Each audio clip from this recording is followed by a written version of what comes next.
لك الحمد كما ينبغي لجلال وجهك وعظيم سلطانك اللهم صل على سيدنا ومولانا محمد وعلى آل سيدنا ومولانا محمد وعلى أصحاب سيدنا ومولانا محمد وبارک وسلم علیہ۔ سامعین اور ناظرین، رمضان کی ان مبارک گھڑیوں میں ہم اللہ تعالیٰ کی سب سے بڑی نعمت جو قرآن مجید کی صورت میں تمام انسانوں کی رہنمائی کے لیے بھیجی گئی ہے، اس کو سیکھنے اور اسے جاننے کی کوشش کر رہے ہیں۔ آج کی ملاقات میں سب سے پہلے سورۃ النحل میں جو بنیادی باتیں ہیں اس کو جاننے کی کوشش کرتے ہیں۔ سورۃ النحل کا آغاز ایک بڑے پرجلال انداز میں کیا جا رہا ہے۔ اللہ فرماتے ہیں کہ اتی امر اللہ فلا تستعجلوا۔ کفار جو رسول اللہ صلی اللہ علیہ وسلم کی باتوں کو اور اللہ کی آیات کو سننے کے باوجود ماننے سے انکار کرتے تھے، بلکہ اعتراض کرتے تھے کہ وہ قیامت کب آئے گی، وہ دن کب آئے گا کہ جس کا آپ ڈراوا دیتے ہیں، تو اللہ رب العزت نے یہ بات فرما دی کہ اللہ تعالیٰ کا حکم جو ہے وہ بس آ پہنچا ہے، تم لوگ جلدی مت کرو۔ اور وہ ذات جو ہے سبحانہ وتعالی عما یشرکون، پاک ہے ان تمام بتوں، ان تمام شرک والی چیزوں سے کہ جنہیں تم شرک کے لیے استعمال کرتے ہو۔ اور پھر اللہ رب العزت نے دوسری بات یہ فرمائی کہ جب بھی وہ رسول کا یا نبی کا انتخاب کرتا ہے تو وہ اپنی مرضی سے کرتا ہے، اور وہ جناب جبریل علیہ السلام کو جس کی طرف بھیجنا چاہتا ہے وہ اس کا فیصلہ بھی خود ہی کرتا ہے۔ اور ان تمام نبیوں کو جبریل امین کی طرف سے جو بنیادی بات سکھائی گئی وہ یہ تھی کہ لوگوں، اللہ کے سوا کوئی الہ نہیں ہے، کوئی معبود نہیں ہے، اور بس اسی کا تقوی اختیار کرو۔ اللہ نے اس میں جو اسلوب اختیار کیا کہ جب بھی فرشتے روح جناب جبریل علیہ السلام کے ساتھ اس حکم کو لے کے نازل ہوتے، اور وہ اللہ تعالیٰ اپنے بندوں میں سے جس بندے کی طرف بھی اسے بھیجتا تو اس کا پیغام یہ ہوتا تھا کہ آپ انہیں خبردار کریں کہ میرے سوا کوئی الہ نہیں ہے۔ یہ بنیادی بات ہے۔ پھر اس کے بعد اللہ رب العزت نے انسان کی تخلیق اور انسان کو دی جانے والی جو نعمتیں ہیں اس کا ذکر کیا، چوپایوں کا، جانوروں کا، کھانے پینے کی اشیاء کا، اور زمین میں سمندر اور سمندروں میں چلنے والی کشتیوں کا، ان تمام کے ذریعے سے جس میں ہوائیں، بادل، زمین، پانی، نباتات، حیوانات، ان سب کا تذکرہ مختلف انداز میں صورت میں کیا گیا۔ اور پھر ایک عظیم الشان آیت کہ جو ایک بار نہیں متعدد بار قرآن مجید میں نازل کی گئی ہے، اور وہ یہ ہے کہ اگر تم اللہ کی نعمتوں کو شمار کرنا چاہو تو شمار بھی نہیں کر سکتے۔ بنیادی بات کیا مل رہی ہے کہ اللہ کی نعمتوں کی اصل حقیقت کو جاننا اور اس کی تمام حکمتوں کو سمجھنا اور اس کے تمام رازوں سے واقف ہونا یہ تو بہت دور کی بات ہے۔ اللہ تعالیٰ کی نعمتوں کو تو تم گن بھی نہیں سکتے کہ کس قدر بے شمار ہیں، اور انسان کا علم وہاں پر بس رک جاتا ہے کہ جہاں اللہ تعالیٰ کی نعمتوں کا شمار کرنے کا تذکرہ آتا ہے۔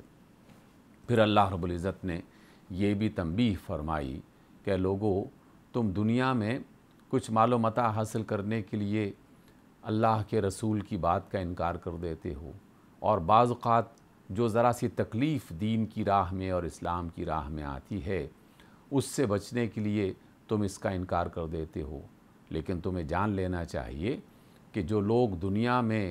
اس بنیاد سے ڈرتے ہیں کہ ہمارا کوئی مذاق نہ اڑائے اور کہیں ہم رسوا نہ ہو جائیں، تو انہیں خبردار ہو جانا چاہیے کہ اصل رسوائی تو قیامت کے بعد کفار کے حصے میں لکھی جائے گی، جب قیامت تک آنے والے تمام انسان وہاں پر جمع ہوں گے، اور جس طریقے سے انہیں رسوا کیا جائے گا اس کا کوئی شخص اندازہ بھی نہیں لگا سکتا۔ اس لیے دنیا کی تکلیفوں اور دنیا کی جو رسوائیاں ہیں اس کو پیش نظر نہ رکھو، بلکہ قیامت کے بعد جو عذاب آنے والا ہے اور جو رسوائی ملنے والی ہے اس سے خبردار ہو جاؤ اور اس سے بچنے کی کوشش کرو۔ پھر اللہ رب العزت نے اسی سورت النحل میں اس بات کو بھی دہرایا جو کئی بار مختلف آیات میں اور مختلف صورتوں میں بیان کی گئی ہے کہ زمین و آسمان کی ہر شے کسی بھی شکل میں ہو، کسی بھی کیفیت میں ہو، وہ اللہ رب العزت کے سامنے سجدہ ریز ہے۔ کوئی بھی چیز ایسی نہیں ہے جو اللہ کے سامنے سجدہ ریز نہ ہو۔ وَلِلَّهِ يَسْجُدُ مَا فِي السَّمَاوَاتِ وَمَا فِي الْأَرْضِ، آسمانوں میں اور زمین میں جو بھی ہے وہ سب اللہ کے سامنے جھکا ہوا ہے۔ یہاں سجدہ ریز ہونے سے مراد اس کی اطاعت قبول کرنا بھی ہو سکتا ہے، کیونکہ سجدہ کرنا اور رکوع کرنا در حقیقت کسی کے سامنے جھک جانا اور کسی کی اطاعت قبول کر لینا اس معنی میں بھی استعمال ہوتا ہے۔ لیکن یہ بھی ایک حقیقت ہو سکتی ہے اور اس کو اللہ ہی بہتر جانتا ہے، کیونکہ اللہ رب العزت نے اپنی مخلوقات کے بارے میں جو بات فرمائی، کبھی فرمایا کہ تمام مخلوقات جو ہیں وہ میری عبادت کر رہی ہیں، کبھی فرمایا کہ تمام مخلوقات میری تسبیح کر رہی ہیں، کبھی فرمایا کہ تمام مخلوقات میرے لیے نماز پڑھتی ہیں، کبھی فرمایا کہ تمام مخلوقات میرے لیے سجدہ ریز ہیں۔ اس کی اصل حقیقت کیا ہے یہ انسان نہیں جانتا، لیکن یہ بات سچ ہے جو اللہ رب العزت نے فرمائی کہ کائنات کی کوئی بھی شے، کیونکہ وہ اللہ کی مخلوق ہے، وہ اس کے حکم سے باہر نہیں جا سکتی۔ پھر اللہ رب العزت نے یہ بھی تصور دیا کہ اللہ کی اولاد تصور کرنا، کسی کو بیٹا بنا دینا اللہ کا، کسی کو اللہ کی بیٹیاں بنا دینا، بظاہر دیکھا جائے تو اتنی کائناتوں کا خالق اور مالک اور اتنا عظیم الشان رب، وہ اس چھوٹی سی بات کو نظر انداز کر سکتا تھا، لیکن جب اس نے تمام آسمانی کتابوں میں اس کی مذمت کی اور قرآن مجید میں تو بطور خاص اس بات کی مذمت کی ہے، تو یقیناً یہ کوئی معمولی بات نہیں ہے کہ کوئی شخص بس ایسے ہی کہہ دے کہ فلاں نبی جو ہے وہ اللہ کا بیٹا ہے اور فرشتے اللہ کی بیٹیاں ہیں اور وہ اولاد رکھتا ہے۔ تو اللہ رب العزت نے اس چیز کو شدت کے ساتھ جو ہے وہ منع کیا اور اس کی نفی کی ہے۔ یہ کبیرہ گناہوں میں سے ایک گناہ ہے۔ ہم یہ پڑھ چکے ہیں کہ قیامت کے روز اللہ رب العزت جناب مسیح علیہ السلام کو لوگوں کے سامنے کھڑا کر کے ان سے پوچھیں گے، کیا آپ نے ان سے کہا تھا کہ میں اللہ کا بیٹا ہوں؟ جناب مسیح فرمائیں گے کہ اے اللہ، میں کیسے کہہ سکتا ہوں؟ میں نے تو ان سے وہی کہا کہ جو آپ نے مجھے سکھایا تھا۔ جب تک میں ان کے درمیان میں تھا آپ جانتے ہیں کہ میں نے ایسی کوئی بات نہیں کہی، اور جب مجھے اٹھا لیا گیا تو پھر بھی آپ ہی جانتے ہیں کہ ان لوگوں نے اپنی طرف سے کیا کیا باتیں گھڑ لی ہیں۔ اس لیے یہ معمولی بات نہیں ہے۔ جس چیز کو اللہ رب العزت شدت کے ساتھ منع کر رہے ہوں اور اس کے عذاب کا تذکرہ کر رہے ہوں، تو ہمیں تو اس کے بارے میں سوچنا بھی نہیں چاہیے اور اس کے قریب بھی نہیں جانا چاہیے۔ اور اسی وجہ سے ہم تفسیروں میں پڑھتے ہیں، قرآن مجید اس کی شہادت اور گواہی دیتا ہے کہ اللہ تعالیٰ کو جو صورتیں بہت پسند ہیں ان صورتوں میں سے ایک صورت الاخلاص ہے۔ رسول اللہ فرماتے ہیں کہ اللہ صورت اخلاص سے محبت کرتا ہے اور سورہ اخلاص کو پڑھنے والوں سے بھی محبت کرتا ہے۔ اور سورہ اخلاص کا اصل کیا ہے؟ سورہ اخلاص کا اصل یہ ہے کہ اللہ کی کوئی اولاد نہیں ہے اور وہ بھی کسی کی اولاد نہیں ہے۔ پھر اس کے بعد ایک اور بات فرمائی، ہم دنیا میں دیکھتے ہیں کہ اللہ کے نافرمان ہیں اور خوب عیاشیاں کرتے ہیں اور دنیا میں اللہ تعالیٰ کی نعمتوں سے بھرپور فائدہ اٹھا رہے ہوتے ہیں، بعض اوقات انہیں ترقیاں ملتی ہیں، تو ایمان والے بعض اوقات سوچنا شروع کر دیتے ہیں کہ یہ کیسے ہو رہا ہے۔ اللہ نے اس خلش کو ختم کرنے کے لیے ارشاد فرمایا کہ اگر دنیا میں اللہ انسانوں کے ظلم پر فوراً سزا دینا شروع کر دیتا تو دنیا میں کوئی چلنے پھرنے والا باقی نہ رہتا۔ اللہ نے یہ نہیں کہا کہ کوئی انسان باقی نہ رہتا، بلکہ فرمایا کہ پھر کوئی دابہ جو زمین پہ چلنے پھرنے والا ہے وہ باقی نہ رہتا، کیونکہ معمولی سی غلطی پر اگر فوراً سزا ہو جاتی تو پھر تو بس ہر چیز کا خاتمہ ہو جاتا۔ وہ اللہ ہے کہ جو عظیم الشان ہے، اس نے ایک وقت متعین کر رکھا ہے، وہ جزا اور سزا کا فیصلہ زمین پر کسی حد تک کرتا ہے، لیکن اصل اور مکمل جزا اور سزا کا جو فیصلہ ہے وہ تو قیامت کے روز ہی ہوگا۔ پھر اللہ رب العزت نے مزید نعمتوں کا تذکرہ کرتے ہوئے بطور خاص 2 چیزوں کو بیان کیا۔ دودھ کے بارے میں فرمایا کہ کیا کبھی تم نے غور کیا کہ یہ دودھ کس طرح اللہ رب العزت نے تخلیق کیا ہے؟ اگر تم جانوروں اور وہ جو دودھ دینے والے ہیں ان پر غور کرو تو گوبر اور خون کے اندر سے اللہ تعالیٰ سفید، پاکیزہ، خوش ذائقہ، خوشبودار، بہترین صحت بخش قسم کا دودھ بنا کے تمہیں عطا کر رہا ہے۔ یہ صرف اور صرف اسی کی قدرت ہے، اللہ ہی ایسا کر سکتا ہے۔ اتنی عظیم الشان نعمت کو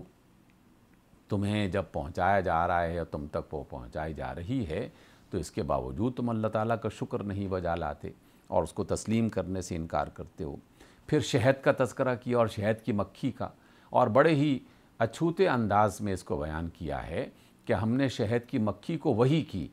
کہ تم جاؤ اپنے گھر بناؤ مختلف چھتوں پر، درختوں پر، غاروں میں اور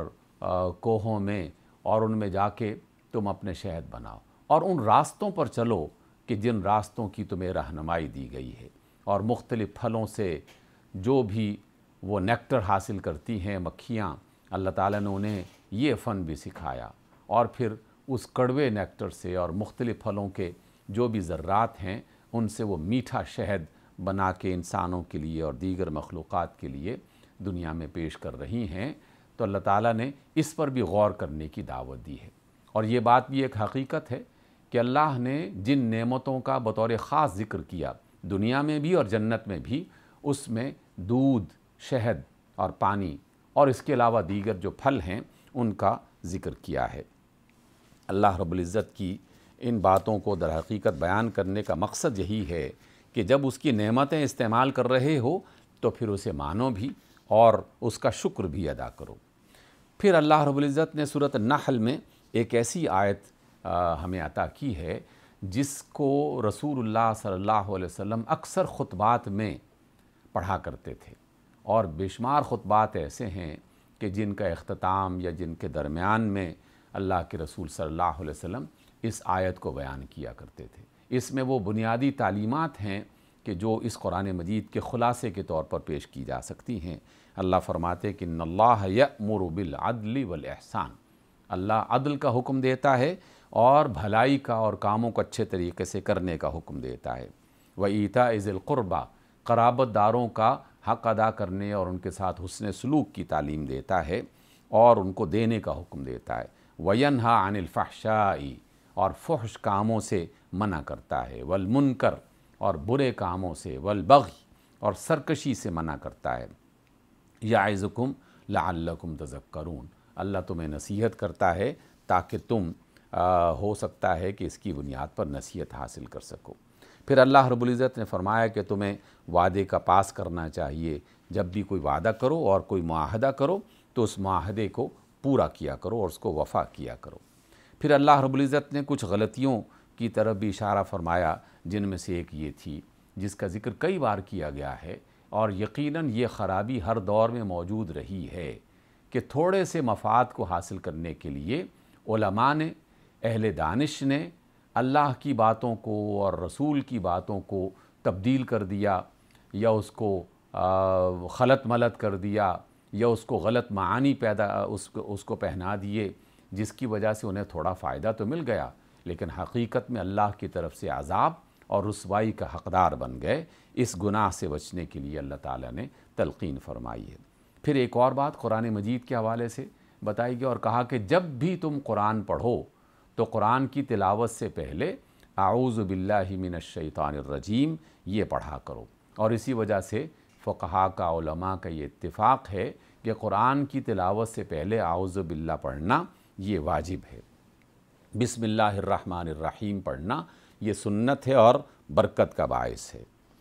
پھر اللہ نے فرمایا کہ جو تمہارے پاس ہے یہ مال و متاع، یہ دنیا کی سہولتیں، یہ سب ختم ہو جانے والا ہے، لیکن جو اللہ کے پاس ہے وہ باقی رہنے والی چیز ہے، اس لیے جو باقی رہنے والی چیز ہے اس کی طلب کرو اور اس کے لیے کوشش کیا کرو۔ پھر اللہ رب العزت نے یہ بھی تعلیم فرمائی کہ جب کفار اور خاص طور پر عرب کے لوگ یہ اعتراض کیا کرتے تھے کہ یہ جو قرآن مجید